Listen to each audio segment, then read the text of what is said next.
Lu tahu nggak? Ada seorang wanita yang terlahir dengan segalanya, kekayaan, status, dan kemewahan, tetapi dia lebih milih buat menjauh dari itu. Semua demi menolong orang yang bahkan nggak dia kenal, namanya Florence Nightingale. Bagi dia, cinta bukan soal apa yang bisa kita miliki, tapi soal apa yang berani kita berikan. Florence lahir tahun 1820 dari keluarga Inggris yang sangat kaya. Nama Florence sendiri diambil dari kota tempat dia lahir di Italia. Sejak kecil dia mendapat pendidikan elit, matematika, bahasa, sejarah, dan filsafat. Dan ini penting, karena kebanyakan perempuan di kelas, sosialnya hanya diajarkan jadi istri dan ibu rumah tangga. Sejak remaja, Florence merasa hidupnya harus punya tujuan besar.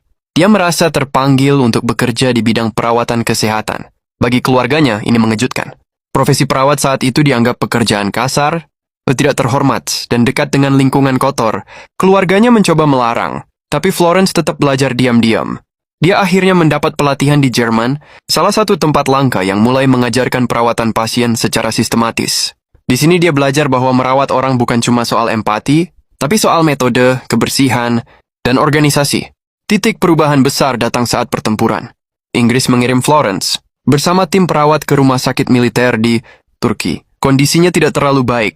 Banyak tentara karena penyakit menular yang menyebar di rumah sakit, bukan karena luka perang. Florence melihat ini bukan masalah individu, tapi masalah sistem.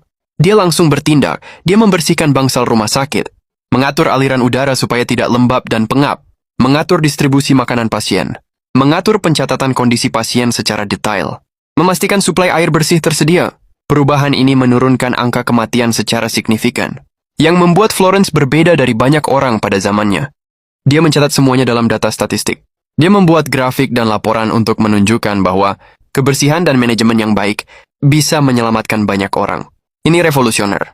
Dunia medis mulai berubah dari pengalaman subjektif menjadi pendekatan berbasis bukti. Selama perang, Florence sering berjalan malam hari memeriksa pasien. Karena itu dia dikenal sebagai Lady with the Lamp. Tapi julukan itu hanya bagian kecil dari ceritanya. Dampak terbesarnya justru ada di sistem yang dia bangun. Ideologi perang Silazimi Florence menjadi sangat terkenal, tapi dia tidak menggunakan ketenaran untuk hidup nyaman. Dia menggunakan pengaruhnya untuk mendorong reformasi besar di bidang kesehatan publik Inggris. Dia membantu merancang standar rumah sakit modern. Dia membantu memperbaiki sistem sanitasi kota. Dia menulis laporan kesehatan militer yang memengaruhi kebijakan pemerintah. Tahun 1860, dia mendirikan Nightingale Training School for Nurses di London. Ini sekolah perawat profesional pertama yang benar-benar modern. Dan dari sini perawat mulai dianggap tenaga medis terlatih, bukan pekerja tanpa pendidikan. Murray dan Florence kemudian menyebar ke banyak negara, membawa standar baru perawatan